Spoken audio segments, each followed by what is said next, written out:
జరిగుండి on the schedule announced by central government 5th August 2020 Telangana CM objection raise చేస్తుంటే వాళ్ళు ఆ tender proceedings stay చేస్తే ఈరోజు ఈ Rayalaseema lift irrigation scheme would not have progressed. అదేవిధంగా సుప్రీంకోర్టులో this case was not filed on Rayalaseema lift irrigation scheme by Telangana government.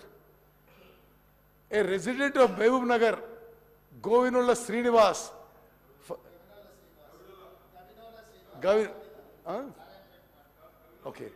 filed a case on 15/5/2020 at NGT to restrain AP from construction of RLS.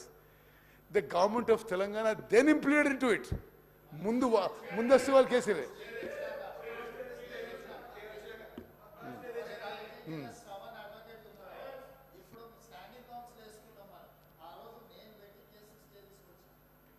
ఇప్పుడు రేవంత్ రెడ్డి గారు వారి clarification ఏంటంటే ఆ శ్రీనివాస్కి వారే case వేయించి అప్పుడు స్టే తెప్పించారని, ఆ తర్వాత తెలంగాణ గవర్నమెంట్ దాన్ని జాయిన్ అయింది.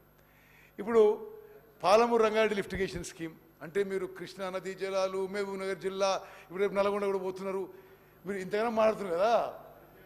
పాలమూరు రంగారెడ్డి స్కీమ్కి మీరు 2 TMCల జియో ఇచ్చి 90 TMC అని అనౌన్స్ చేసుకొని 27,500 కోట్లు ఖర్చు పెట్టి అధ్యక్ష వాళ్ళే ఆ 2 TMC నుంచి 1 TMC తగ్గించుకున్నారు.